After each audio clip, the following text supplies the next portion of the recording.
తాకట్టులో ఉన్న బంగారాన్ని విడిపించి ఆ రోజు ఆన్లైన్ ధరకే కొంటుంది కొమ్మూరి గోల్డ్.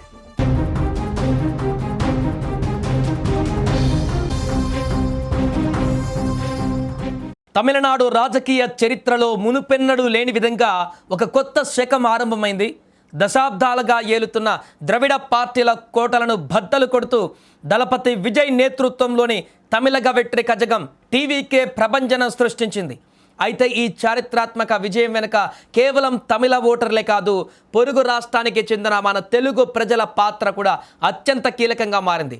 తమిళనాడు రాజకీయ యవనికపైన తెలుగు పవర్ ఏంటో ఈ ఎన్నికల తీర్పు స్పష్టం చేసింది. తమిళనాడు వ్యాప్తంగా విస్తరించి ఉన్న తెలుగు ఓటర్లు ఈసారి ఏకపక్షంగా విజయ్ వైపు నిలబడడమే ఈ భారీ మెజారిటీకి ప్రధాన కారణమని రాజకీయ విశ్లేషకులు భావిస్తున్నారు.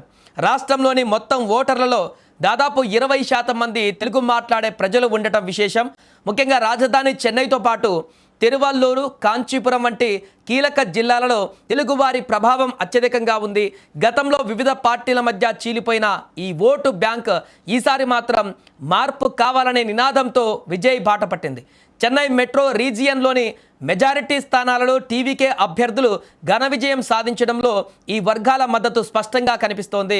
ఇక ఈ ఎన్నికల ఫలితాలు విశ్లేషిస్తే తెలుగు ప్రజలు దట్టంగా ఉండేటువంటి నియోజకవర్గాలలో విజయ్ పార్టీకి భారీ ఆధిక్యం లభించింది. యువతలో ఉన్న క్రేజ్కు తోడు స్థానికంగా ఉన్న తెలుగు సామాజిక వర్గాల సమస్యలను విజయ్ తన ప్రసంగాలలో ప్రస్తావించడం వారిని ఆకర్షించింది.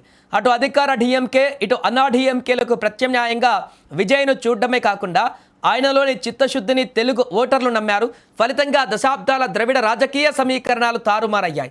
తమిళనాడులో కింగ్ మేకర్లుగా కాదు, ఏకంగా కింగ్ను డిసైడ్ చేసే శక్తి తెలుగువారికి ఉందని నిరూపించారు. ఈ అఖండ విజయం విజయ్ రాజకీయ ప్రస్థానాన్ని మలుపు తిప్పడమే కాకుండా రాబోయే రోజులలో తెలుగు ప్రజల ఆకాంక్షలకు తమిళ రాజకీయాలలో మరింత ప్రాధాన్యత లభించేలా చేసిందని చెప్పొచ్చు.